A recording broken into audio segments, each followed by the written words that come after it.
Bab 2705. Lagi pula, Pak Dalton, jangan lupa kalau Pak Gerardo juga seorang kultivator klan naga. Kalau kamu meminta pertanggungjawaban Pak Edmund, dia pasti akan berpikir bahwa kalau kamu sudah meremehkannya dan pasti akan menimbulkan perang besar. Dalton menjawab tanpa daya, kalau begitu, menurutmu bagaimana aku harus menangani masalah ini? Daina menyahut, apa yang terjadi kali ini pada dasarnya karena seorang kultivator klan naga yang muncul di kota utama Barker.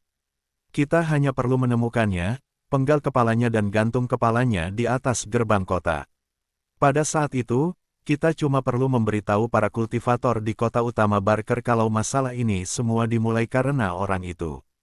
Aku pikir kesalahpahaman ini secara otomatis akan dihilangkan. Alasan kenapa Pak Edmund lebih memilih untuk menyinggung organisasi pembunuh naga, mungkin karena melindungi kultivator klan naga itu, bisa juga karena tindakan Halver yang nggak pantas. Halver sudah mempermalukan Pak Edmund. Aku ingin menyarankan agar Pak Dalton pergi ke kota utama Barker untuk meminta maaf kepada Pak Edmund. Dengan cara ini, kesalahpahaman nggak hanya bisa dihilangkan, tapi juga memungkinkan Pak Edmund nggak merasa sulit untuk menyerahkan kultivator klan naga itu. Baiklah, aku akan melakukan apa yang kamu katakan. Karena masalahnya sangat mendesak, Dalton segera berangkat dan membawa Daina ke kota utama Barker. Setelah tiba di kota utama Barker, dia langsung menuju ke rumah penguasa kota dengan membawa beberapa hadiah. Di gerbang utama, penjaga berteriak untuk menghentikan semua orang. Pak Edmund sedang berkultivasi dalam pengasingan, nggak ada orang luar yang diizinkan berkunjung. Silakan kembali. Dalton maju selangkah, lalu berkata, saudaraku, Pak Edmund dan aku adalah teman lama. Kalau kamu bisa membantuku, tolong masuk dan sampaikan kalau Dalton dari organisasi pembunuh naga sedang datang berkunjung. Sudah aku bilang, Pak Edmund sedang berkultivasi dalam pengasingan dan nggak ada orang yang boleh berkunjung. Aku nggak ingin mengatakannya untuk kedua kalinya.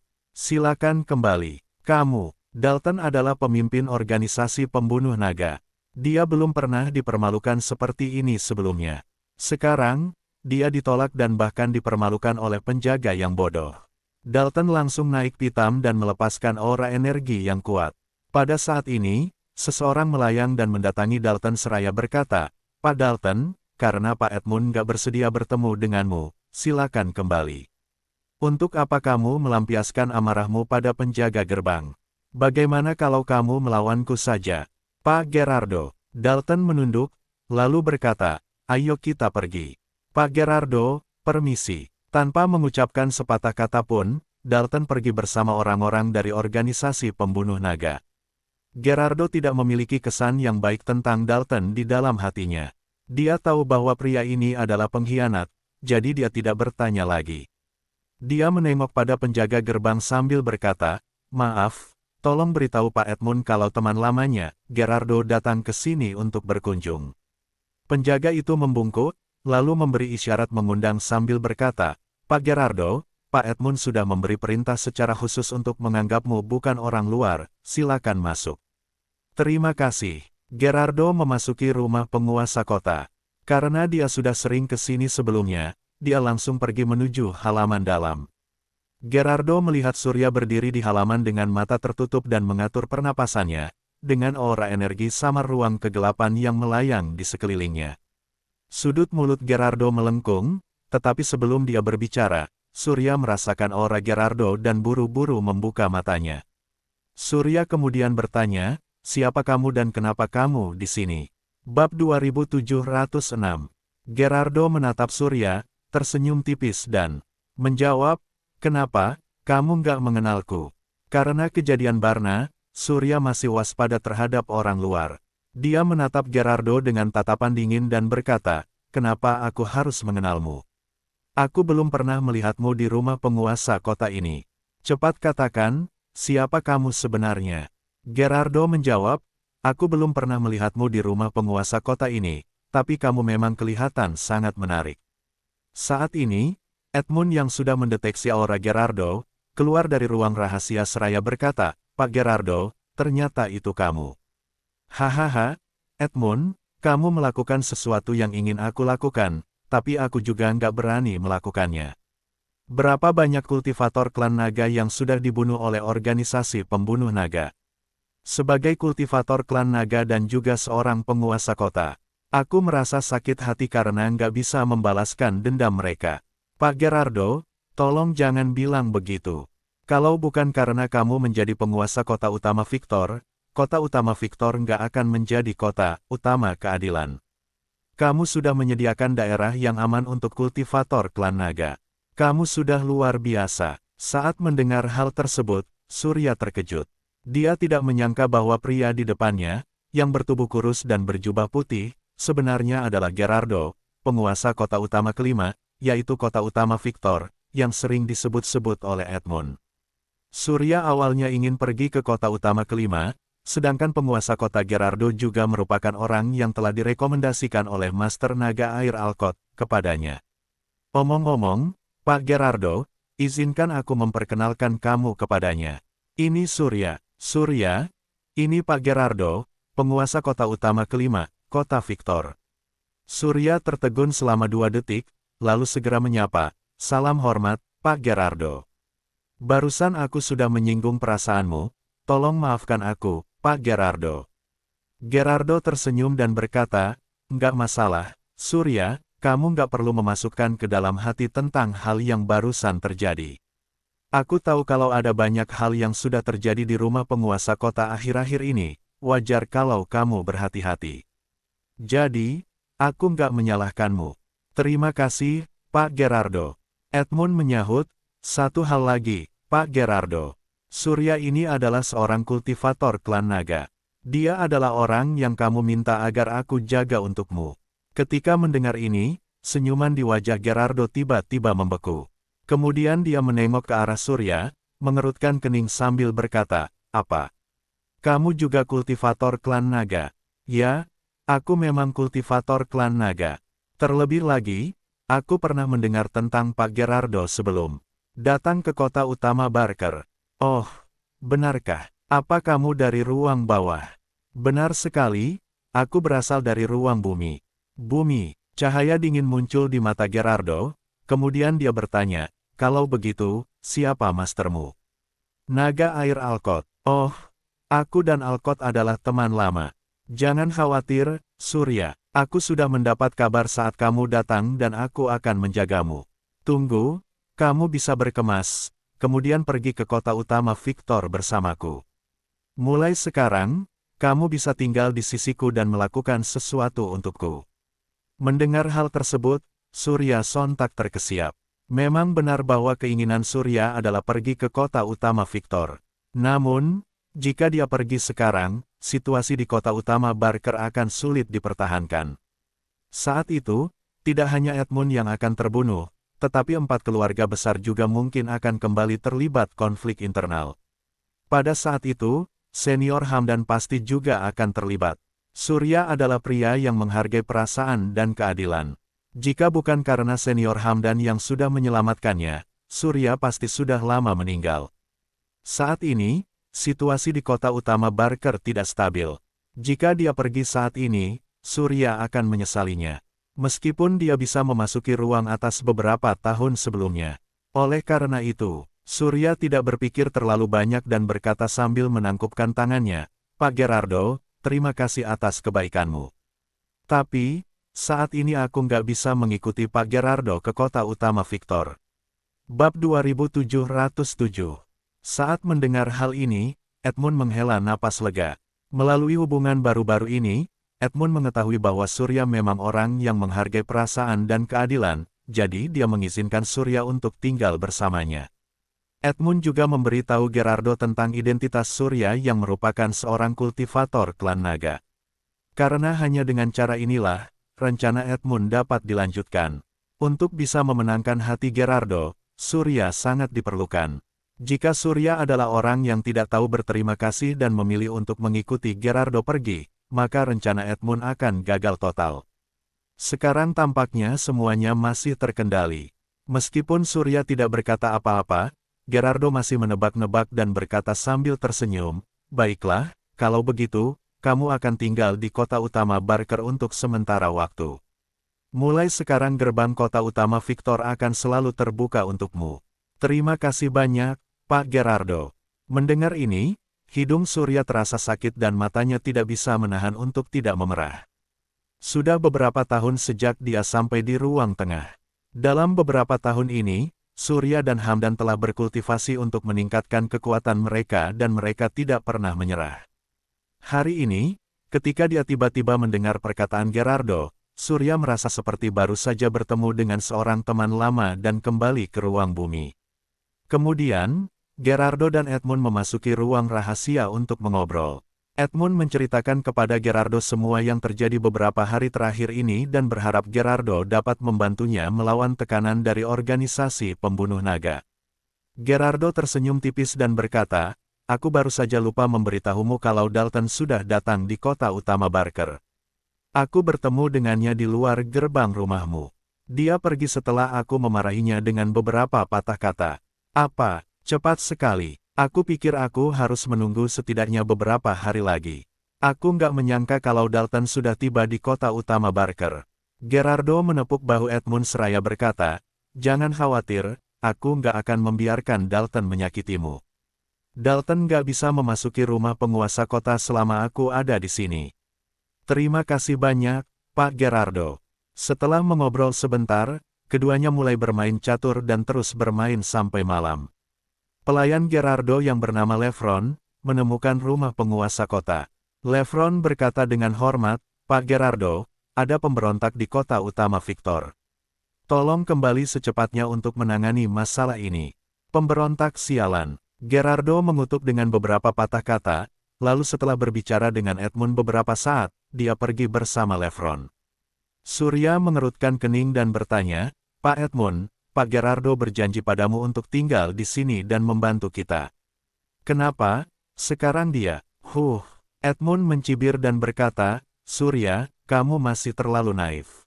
Gerardo itu cuma bersikap sopan padaku, dia nggak benar-benar berusaha membantuku. Bagaimanapun, aku merasa sangat senang dia bisa datang." Segera setelah Gerardo pergi, penjaga datang untuk melapor, "Pak Edmund, Dalton dari pemimpin organisasi pembunuh naga, datang berkunjung. Katakan padanya aku nggak punya waktu senggang dan suruh dia pergi." "Baik." Penjaga itu berdiri dan hendak pergi, tetapi Edmund tiba-tiba menyela, "Tunggu sebentar. Pak Edmund, apa ada hal lain? Pergi dan persilakan dia masuk." "Baik, Pak." Surya mengerutkan kening, kemudian bertanya, "Pak Edmund, sekarang kamu sedang terluka parah. Kamu harus istirahat dengan baik. Kenapa kamu justru ingin bertemu dengan Dalton?" Edmund mengulurkan tangannya untuk menghentikan Surya dan menjawab, "Jika kamu ingin duduk di posisi penguasa kota, kamu harus menjadi nggak terkalahkan dan kamu harus bisa menanggung rasa sakit yang nggak bisa ditanggung oleh orang biasa. Karena Dalton ada di sini untuk berkunjung, itu membuktikan kalau dia sangat tulus. Mungkin dia nggak punya niat bertengkar dengan kita. Jadi, nggak ada salahnya kalau bertemu dengannya." Bab 2708. Tidak lama kemudian, penjaga membawa Dalton dan Daina ke dalam. Keduanya mengatupkan tangan kepada Edmund secara bersamaan. "Salam hormat, Pak Edmund." "Salam hormat, Pak Edmund."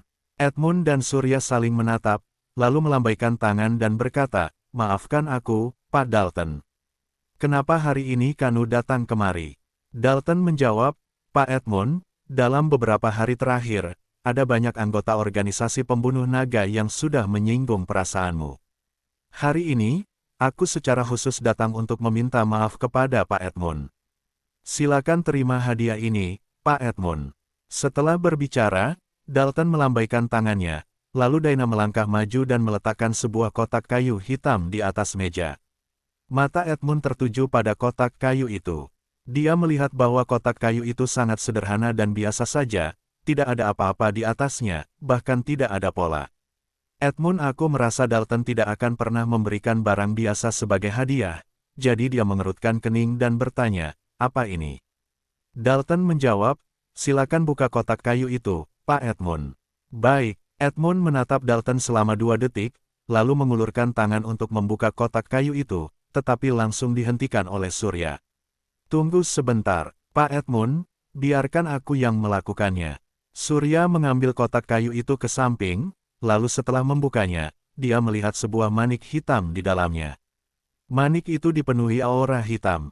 Surya menemukan bahwa manik itu sangat dingin, tetapi dia tidak tahu barang apa itu. Surya hanya meletakkan manik itu di depan Edmund. Ketika Edmund melihat manik hitam itu, dia terkejut dan bergumam dengan heran, "Apa? Manik giok hitam?" Edmund berkata, "Dalton, kita belum pernah berkomunikasi satu sama lain.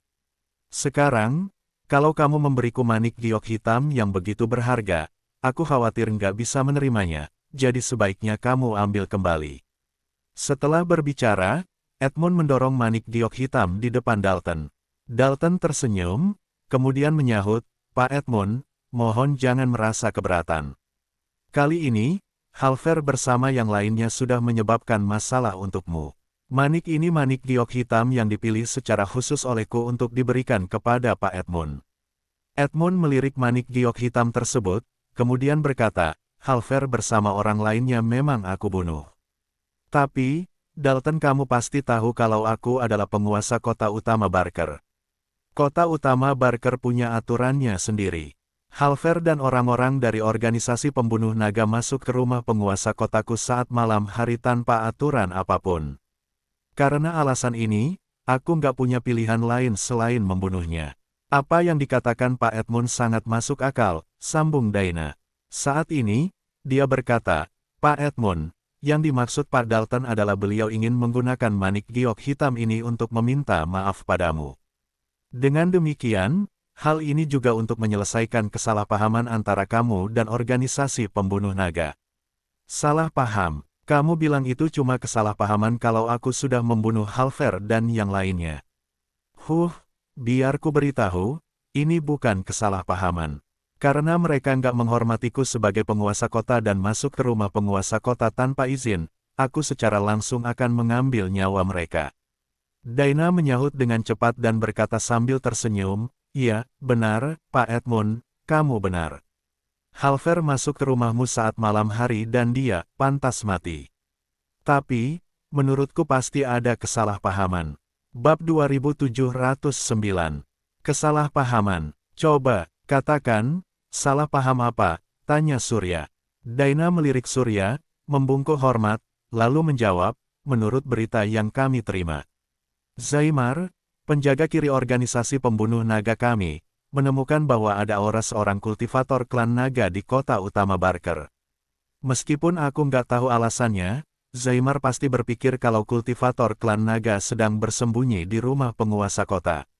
Pak Edmund biasanya sibuk menangani hal-hal di kota utama Barker, jadi beliau mungkin nggak tahu kalau ada kultivator klan naga yang menyelinap ke dalam kediamannya. Demi mendapatkan hadiah dalam daftar pembunuh naga, Halver memimpin orang-orang untuk masuk ke rumah penguasa kota di malam hari tanpa memberitahu Pak Edmund sebelumnya. Aku percaya kalau tindakan Halver memang nggak pantas, tapi dia nggak bermaksud menyinggung Pak Edmund. Dia juga nggak ingin melihat Pak Edmund dan organisasi pembunuh naga menjadi musuh karena kejadian ini. Untuk alasan ini, aku berdiskusi dengan Pak Dalton dan mengirimkan manik giok hitam. Pertama, kita berharap hal ini bisa menyelesaikan kesalahpahaman antara penguasa kota dan organisasi naga hitam. Kedua, aku juga bisa menggunakan kesempatan ini untuk menceritakan masalah ini kepada Pak Edmund. Tapi, apakah Pak Edmund ingin berurusan dengan kultivator klan naga ini atau enggak, semuanya terserah padamu." Meskipun Dana berkata demikian, baik Surya dan Edmund memahami maksud dari memberikan manik giok hitam itu, pertama untuk menyelesaikan kesalahpahaman. Kedua, mereka juga ingin memaksa Edmund untuk menyerahkan kultivator klan naga ini. Lagi pula, setelah menerima manik giok hitam dari orang lain, bagaimana mungkin tidak melakukan sesuatu untuk orang itu? Sebuah masalah krisis sebenarnya diselesaikan oleh Dalton dengan cara yang begitu sederhana. Baik Surya maupun Edmund cukup terkesan. Namun, baik Surya dan Edmund bukanlah kultivator biasa yang baru saja memasuki ruang tengah, sehingga mereka melihat banyak hal dengan sangat jelas. Perselisihan antara organisasi pembunuh naga dan para kultivator klan naga tidak mungkin untuk didamaikan. Terlebih lagi, baik Surya dan Edmund adalah kultivator klan naga. Jika Dalton ingin berteman dengan Edmund, apakah Surya harus diserahkan kepada mereka berdua? Tanpa Surya, Edmund pasti tidak akan mampu mempertahankan situasi saat ini. Terlebih lagi, Surya sudah bersikap baik kepada Edmund, sedangkan Dalton adalah organisasi pembunuh naga. Jadi, tidak ada ruang untuk berbalik arah dalam masalah ini. Edmund hanya bisa berkata dengan ekspresi dingin, "Daina, aku sangat tersentuh dengan kebaikanmu, tapi kamu sudah melakukan kesalahan yang sama seperti Halferd. Kalau ada kultivator klan naga di rumah penguasa kotaku, bagaimana mungkin aku nggak mengetahuinya? Halferd sudah menyinggung perasaanku sekali. Sepertinya kalian berdua ingin menyinggung perasaanku untuk yang kedua kalinya." "Bukan, bukan. Aku nggak pernah bermaksud seperti itu." Edmund menjawab, "Kalau begitu, ambil barang-barang kalian dan silakan pergi. Semuanya sudah selesai. Tapi, ada yang ingin kukatakan terlebih dahulu. Kalau organisasi pembunuh naga mengirim seseorang untuk masuk ke rumah penguasa kotaku lagi di masa depan, nggak peduli siapapun yang datang, aku akan membunuhnya." Ini, Dalton dan Daina tercengang secara bersamaan. Kali ini, Surya menutup kotak kayunya, lalu mengembalikannya ke tangan Daina seraya berkata, "Silakan." Saat melihat ini, Dalton dan Daina merasa tidak berdaya. Akan tetapi, mereka tidak punya pilihan selain meninggalkan rumah penguasa kota sambil membawa manik giok hitam. Setelah keluar dari rumah penguasa kota, Dalton merasa marah dan bergumam dengan marah, "Edmund dasar sialan, aku sudah dengan rendah hati meminta maaf padanya, tapi aku nggak menyangka kalau dia akan menolakku." Dibandingkan dengan Dalton, Daina tampak sangat tenang, kemudian berkata, "Pak Dalton, dari apa yang sudah aku lihat, masalah ini nggak sesederhana itu. Barna adalah orang yang memahami misteri kekuatan aturan ruang kegelapan. Sebelum datang di kota utama Barker, dia sudah bertarung dengan Edmund. Barna nggak muncul, hal ini membuktikan kalau dia pasti sudah mati di tangan Edmund. Dengan identitas dan kekuatan Barna, dia benar-benar mati di tangan Edmund. Pak Dalton, aku khawatir identitas dari kultivator klan naga ini memang nggak sederhana." Dalton dan Daina saling menatap dan berkata, "Jadi, kamu curiga kalau kultivator klan naga itu adalah Surya?" "Ya, kalau tebakanku benar, orang ini pasti seorang kultivator klan naga. Tapi, aku nggak tahu kesepakatan rahasia apa yang terjadi antara dia dan Edmund, sehingga Edmund lebih memilih menjadi musuh organisasi pembunuh naga dan melindunginya." Dalton menarik napas dalam-dalam, lalu menyahut, "Aku dengar kalau Pak Gerardo baru-baru ini suka datang ke kota utama Barker untuk bermain catur dengan Pak Edmund. Keduanya punya hubungan yang baik. Pak Gerardo ini adalah seorang kultivator klan naga. Mungkin, Edmund dulu diperintahkan oleh Gerardo, jadi dia melindungi Surya seperti itu." Bab 2710. Pak Gerardo, benar, meskipun Pak Edmund juga salah satu dari 9 penguasa kota, dia nggak punya sekutu di antara 9 penguasa kota. Cuma Pak Gerardo yang punya hubungan baik dengannya. Menurut pendapatku, Edmund melakukan ini untuk menunjukkan dukungan kepada Pak Gerardo. Bagaimanapun, dengan bantuan Pak Gerardo, Edmund bisa mempertahankan posisinya sebagai penguasa kota. "Hai." Daina menghela napas dan berkata, "Kalau begitu, Surya dilindungi oleh 2 penguasa kota. Pak Gerardo dan Pak Edmund. Kalau kita ingin membunuhnya, itu adalah hal yang nggak mungkin." "Belum tentu." Mata Dalton memancarkan cahaya dingin, lalu menyahut, "Masalah ini nggak boleh berakhir seperti ini. Kalau Surya nggak mati, organisasi pembunuh naga akan kehilangan identitas dan statusnya di kota utama Barker. Suatu hari nanti, masalah ini juga akan menyebar ke 9 kota utama. Kalau hal ini terjadi, organisasi pembunuh naga kita pasti akan menjadi bahan tertawaan semua kultivator. Organisasi pembunuh naga mencakup 9 kota besar dan punya status yang sangat tinggi di setiap kota. Kalau reputasi kita rusak karena seorang kultivator klan naga, bukankah kita akan ditertawakan?" Dalton percaya kalau situasi saat ini bukan lagi hanya tentang memburu seorang kultivator klan naga, tetapi tentang mendapatkan kembali reputasinya sebagai organisasi pembunuh naga. Selama ribuan tahun, organisasi pembunuh naga yang dikendalikan oleh Dalton telah memburu sebanyak 800 kultivator klan naga, bahkan hampir 1000. Saat ini, hampir semua kultivator klan naga di 9 kota utama telah terbunuh. Namun, kali ini terjadi sesuatu yang merusak reputasinya. Bagaimana Dalton bisa menerimanya? Daina tahu bahwa kemarahan Dalton sangat menakutkan, lalu dia berkata dengan rendah hati, "Kalau begitu, Pak Dalton, apa yang harus kita lakukan sekarang?" Dalton menjawab, "Daina, kirim seseorang untuk mengawasi Surya. Begitu dia meninggalkan kota utama, kirim seseorang untuk segera memberitahuku. Saat itu, aku akan memimpin anggota organisasi pembunuh naga untuk mengatur penyergapan di pinggiran kota. Kali ini, harus membuat Surya kesulitan untuk kabur begitu saja."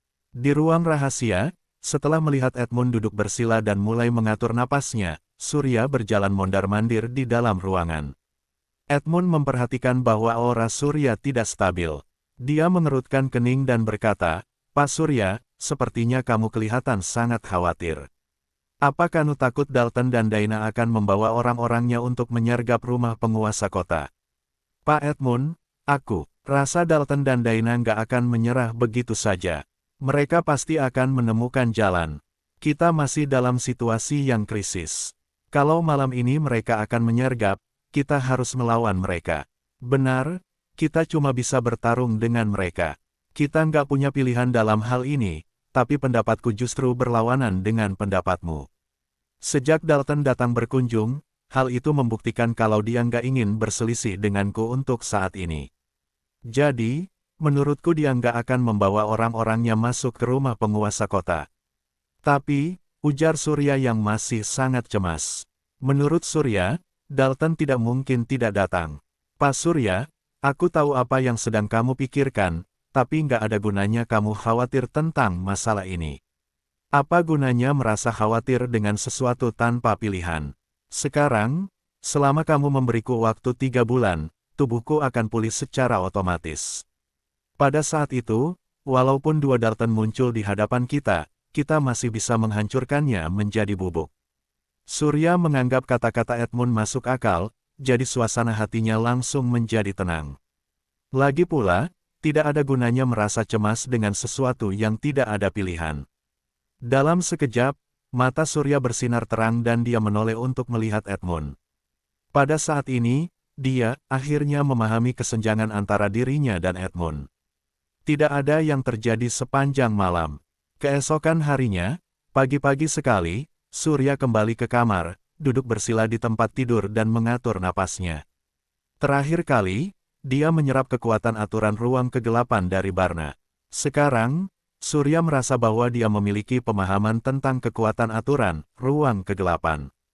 Perasaan ini sangat aneh dan sepertinya Surya tidak perlu mengeluarkan banyak waktu untuk memahami aturan ruang. Apakah ini karena kekuatan Dewa Iblis? Surya percaya bahwa kekuatan Dewa Iblis yang terkandung dalam baju besi cahaya telah memperluas pemikiran dan wawasannya. Bagaimanapun, Dewa Iblis berasal dari dimensi kekacauan. Sementara itu, dunia tempat tinggal Surya adalah dimensi alam semesta. Bab 2711. Perbedaan antara dimensi kekacauan dan dimensi alam semesta adalah bahwa dimensi kekacauan tidak memiliki aturan tertentu, sedangkan dimensi alam semesta tidak hanya memiliki aturannya sendiri, bahkan terbagi menjadi 3 dimensi besar, yaitu ruang atas, ruang tengah dan ruang bawah. Ruang dan waktu yang berbeda memiliki batasan tertentu. Oleh karena itu, hal ini sangat membatasi pemahaman kultivator tentang aturan ruang. Namun, karena Surya mempertahankan kekuatan Dewa Iblis Senior Govi, ditambah 10% energi gelap, otak Surya secara langsung membuka pemikiran tentang dimensi kekacauan dan dimensi alam semesta, yang merupakan 2 pemikiran dalam dimensi yang berbeda.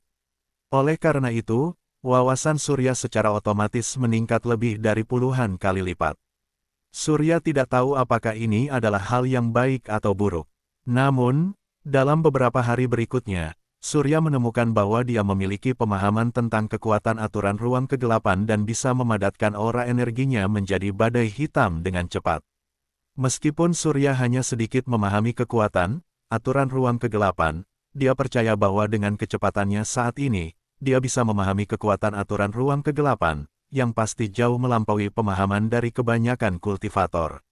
Jangankan 3000 tahun, selama Surya punya waktu, dia yakin akan bisa memahami kekuatan aturan ruang kegelapan dalam waktu 1 tahun. Saat Surya sedang berpikir, ada suara ketukan di pintu di luar. Surya membuka pintu dan melihat seorang penjaga sedang berdiri di depan pintu. Dia menangkupkan tangannya seraya berkata, "Pak Surya, Pak Hamdan mengirim seseorang untuk memerintahkanmu kembali." "Mengerti." Surya berjalan ke halaman dan melihat seorang pelayan berdiri di sana dengan hormat. Surya melangkah maju, lalu bertanya, "Apa Pak Hamdan memberitahumu alasan kenapa dia memintaku untuk kembali?" Pelayan itu menggelengkan kepalanya, kemudian menjawab, "Pak Surya, Pak Hamdan sedang terburu-buru saat menyuruhku ke sini. Mungkin terjadi masalah yang besar. Maka dari itu, mohon Pak Surya untuk segera kembali ke keluarga Kristo bersamaku. Ayo pergi." Surya keluar bersama para pelayannya, naik kereta kuda dan menuju keluarga Kristo. Saat kembali ke keluarga Kristo dan begitu Surya memasuki gerbang, dia melihat Hamdan datang dengan tergesa-gesa.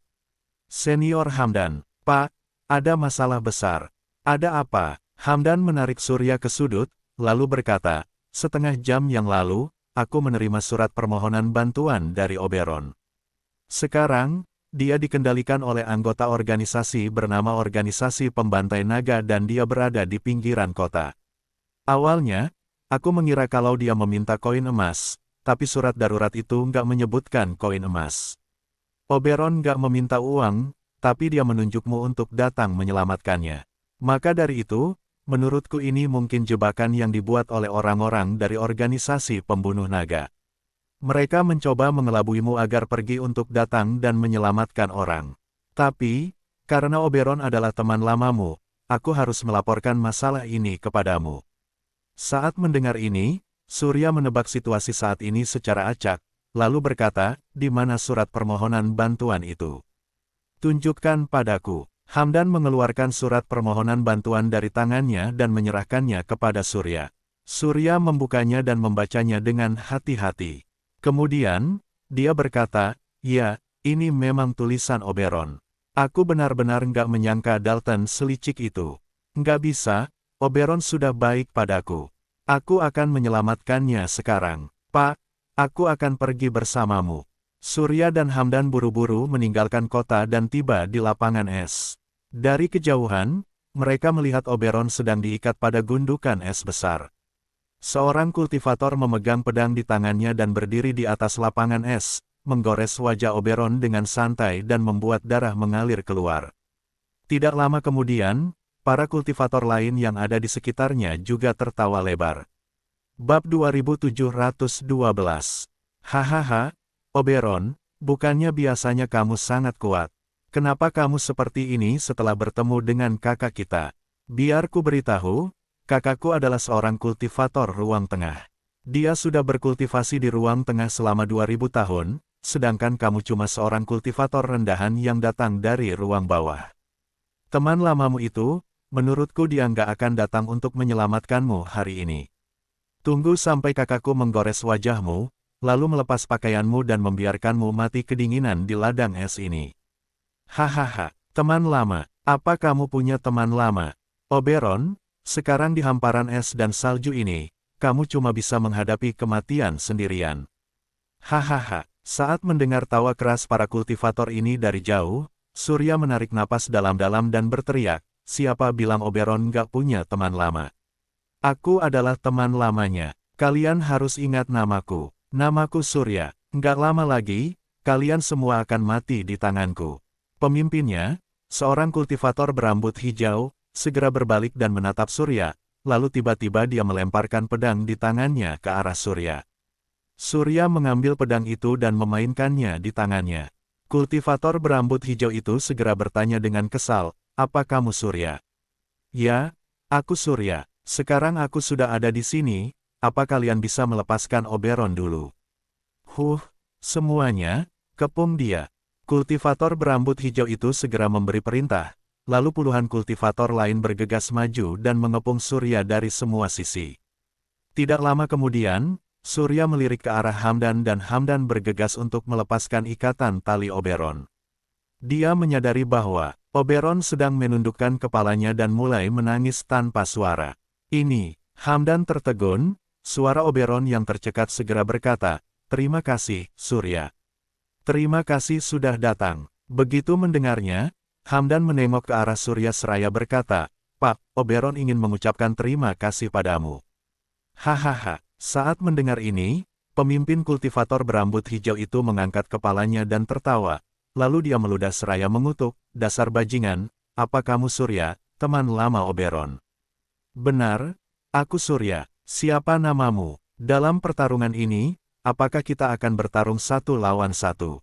1 lawan 1, hahaha, dia ingin menantang bos kita." Semua orang mendongak dan tertawa. Mulut Jorvi si pria berambut hijau itu sedikit melengkung, kemudian berkata, "Maafkan aku, kerjasama tim adalah keuntungan kita, jadi aku nggak akan menantangmu dalam pertarungan 1 lawan 1. Saat ini, adik laki-laki Jorvi yang bernama Devin segera menyela, "Surya, ku beritahu, organisasi pembantai naga kami pernah memburu dan membunuh seorang kultivator klan naga.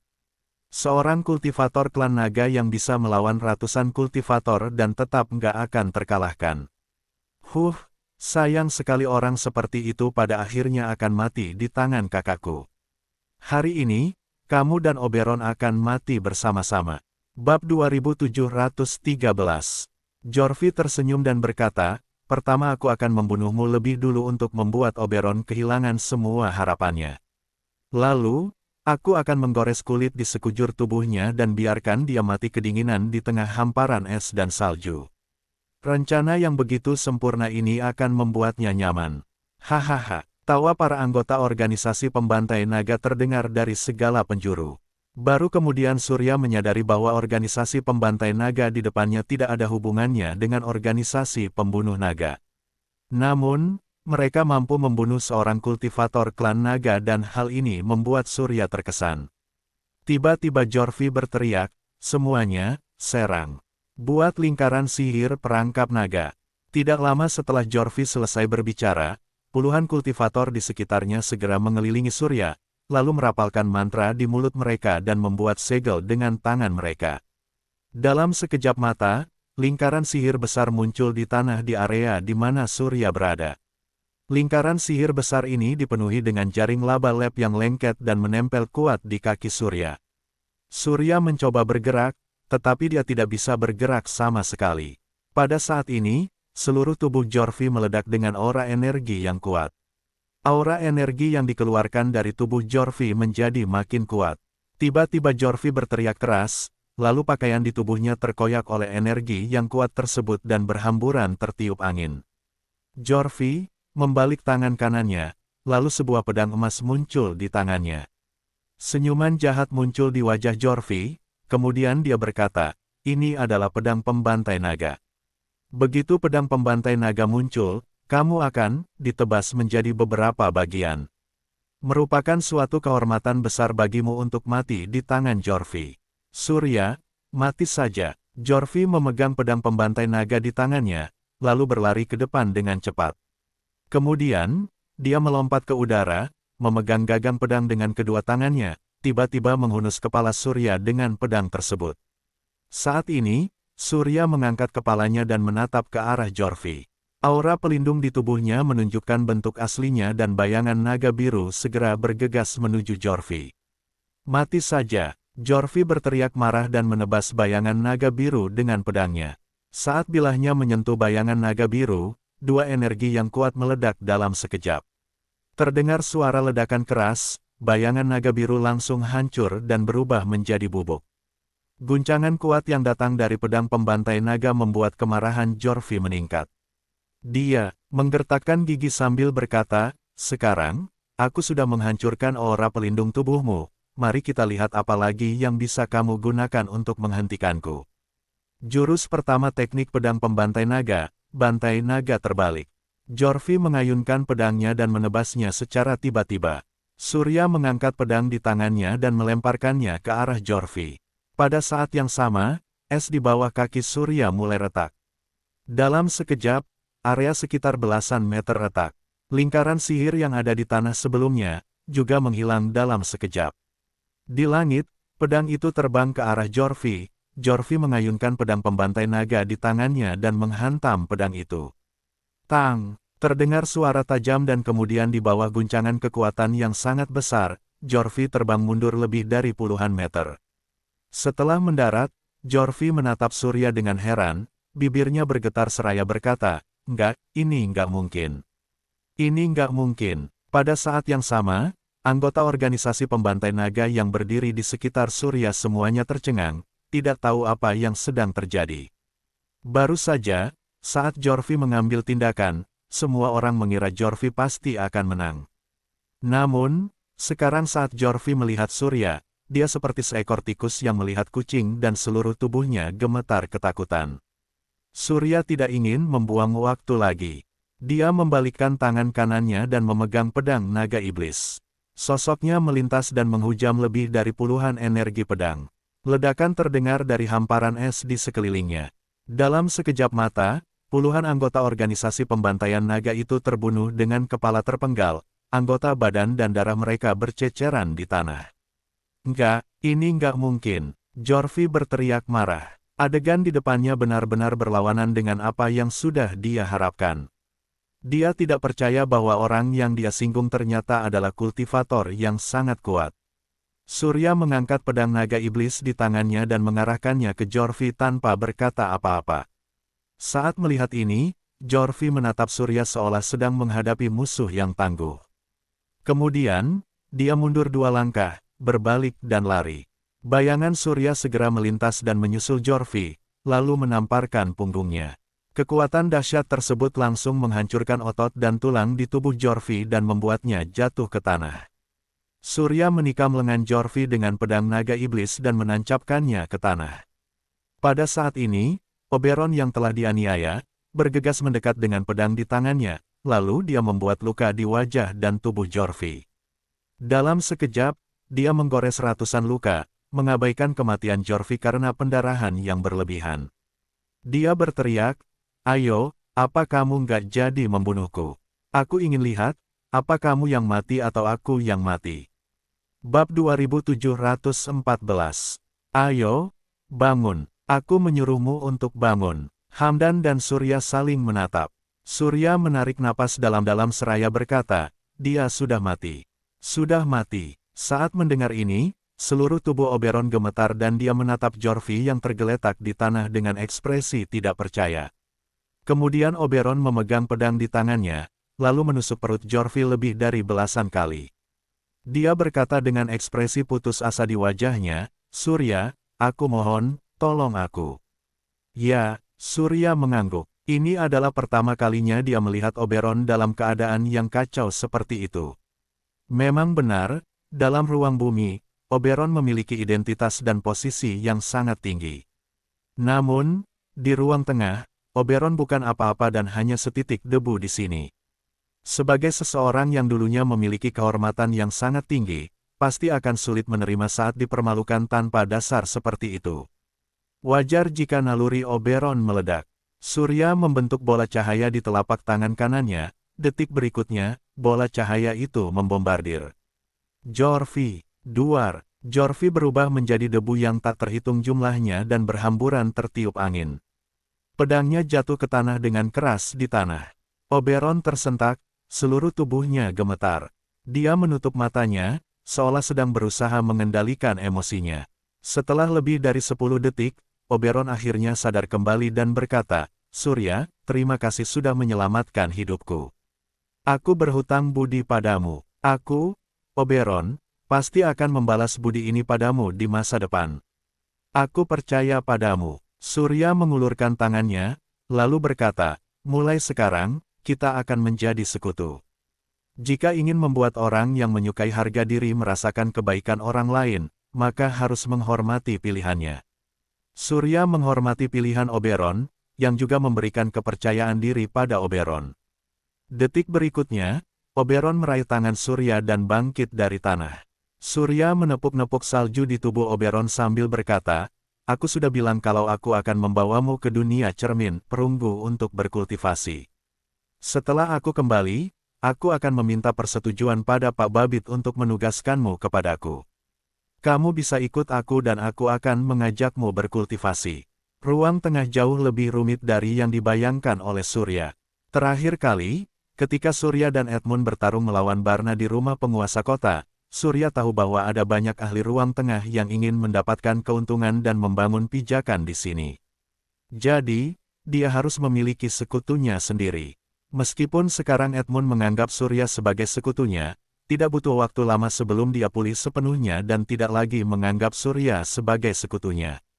Oleh karena itu, sebelum Edmund mengubah sikapnya, membuat sekutu baru merupakan hal yang sangat penting. Oberon dan Surya berasal dari ruang bumi, Surya juga memiliki hubungan yang baik dengan Oberon. Oleh karena itu, mendukung Oberon dan menjadikannya sekutu merupakan pilihan yang sangat baik. Ya, terima kasih banyak, kata Oberon. Mereka bertiga mengobrol sebentar, lalu berjalan kembali.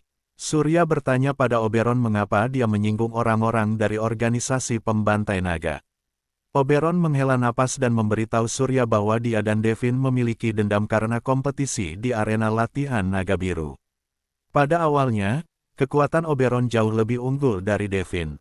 Namun, entah kenapa Devin meningkatkan kekuatan kultivasinya hanya dalam waktu 10 hari dan bisa dikatakan sebagai kemajuan pesat.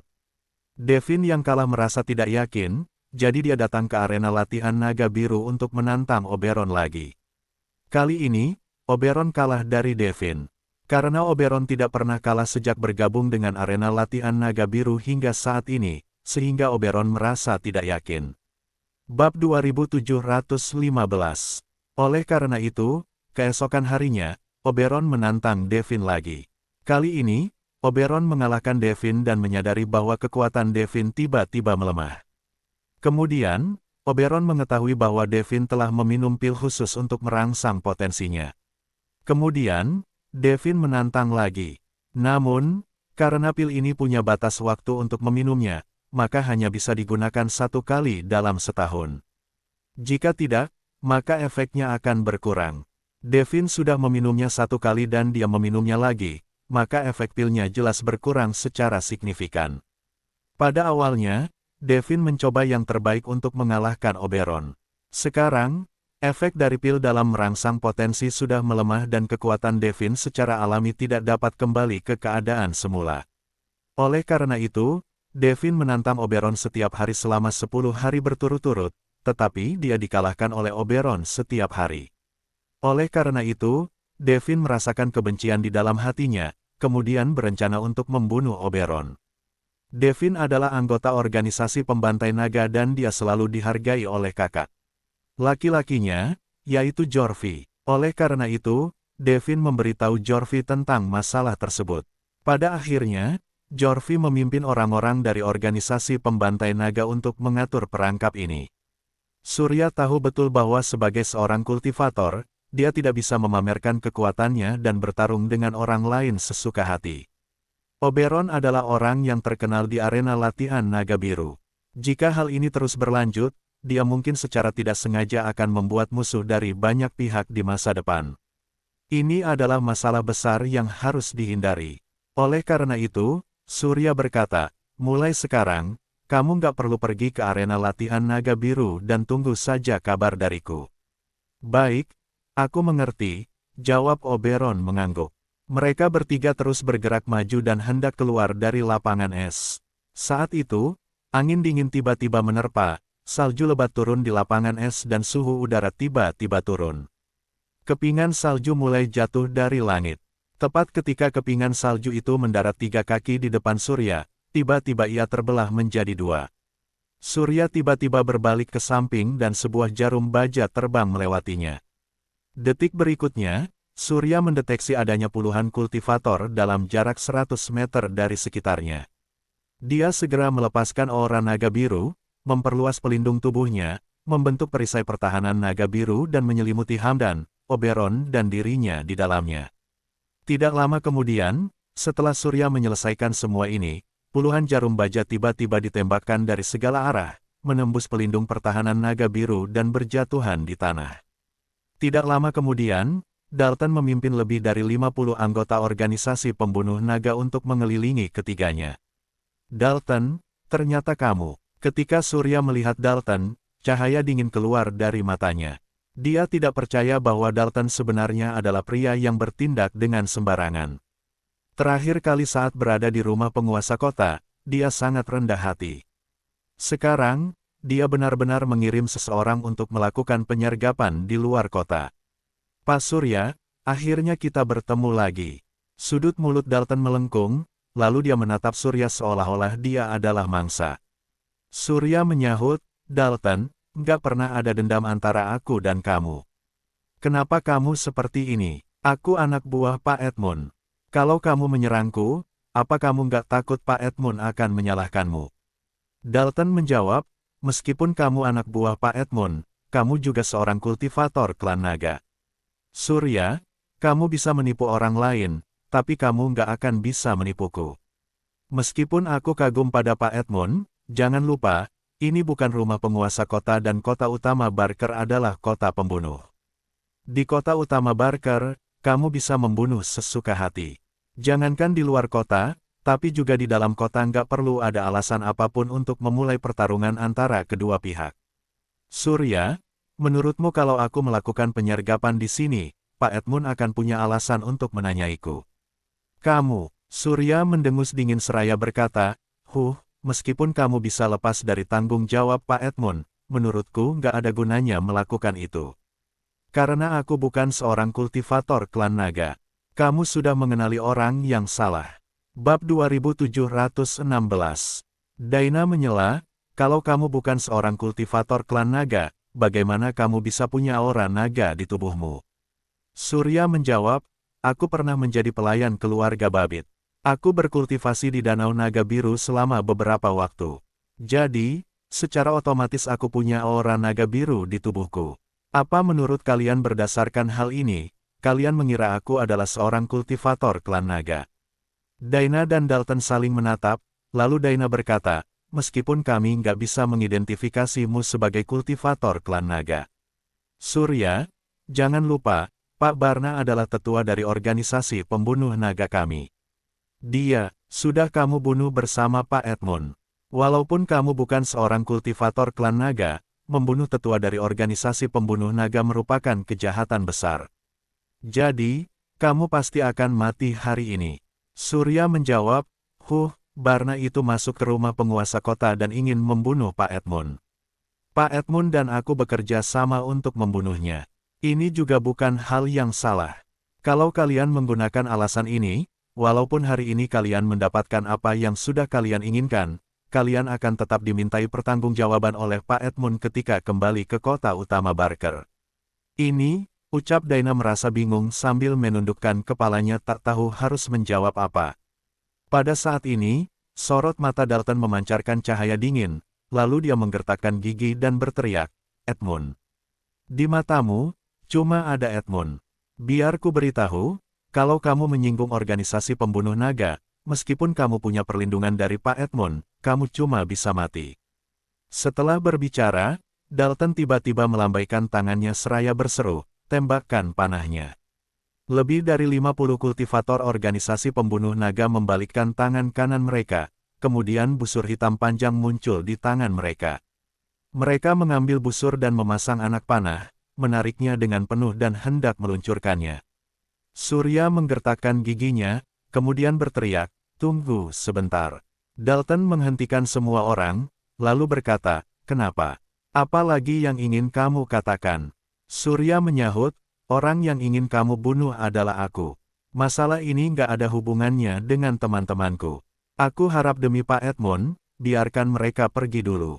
Hamdan menggertakkan gigi dan segera menyela, enggak tuan. Aku nggak akan pergi. Surya melirik ke arah Oberon. Oberon adalah orang yang sangat cerdas dan dia berkata dengan tergesa-gesa, Pak Hamdan, kamu dan aku sama sekali bukan lawan dari organisasi pembunuh naga. Kalau tetap berada di sini, cuma akan membuat Surya lengah. Kalau kita pergi, Surya juga nggak perlu merasa khawatir. Saat mendengar ini, Hamdan menggertakkan gigi sambil berkata, baiklah, Tuan. Kalau begitu Oberon dan aku akan pergi sekarang juga. Pergilah. Oberon menarik Hamdan menjauh. Dalton melambaikan tangannya dan kerumunan itu berpencar ke kedua sisi, memberi jalan bagi Oberon dan Hamdan untuk segera menjauh dari kerumunan. Setelah berjalan ratusan meter, Hamdan tiba-tiba melepaskan tangan Oberon dan berkata dengan marah, "Barusan, kamu seharusnya nggak melakukan itu. Kamu harus tahu kalau sekarang adalah waktu di mana Tuan membutuhkan kita dan kita nggak bisa pergi begitu." "Pak Hamdan, kamu benar. Tapi, Surya sudah baik kepadaku dan aku juga nggak berniat pergi. Tapi, situasinya sekarang nggak baik untuk kita. Pak, lihat, ada dataran tinggi di sana, mari kita pindah ke sana untuk sementara waktu. Di sana, kita bisa mengamati pergerakan organisasi pembunuh naga dari posisi tinggi. Selama Surya nggak bisa bertahan, kita akan langsung bergegas. Dengan cara ini, Surya yang berada di dalam dan kita berada di luar, membentuk serangan internal dan eksternal yang pasti akan mengganggu organisasi pembunuh naga. Pada saat itu, kita mungkin punya kesempatan untuk menyelamatkan Surya dan bekerja sama untuk melarikan diri." "Ide bagus, Oberon. Sepertinya aku salah sudah menyalahkanmu." Hamdan menepuk bahu Oberon dengan keras, lalu keduanya segera berlari ke tempat tinggi, berbaring di tanah dan melihat situasi di bawah. Bersambung ke bab 2717. Terima kasih.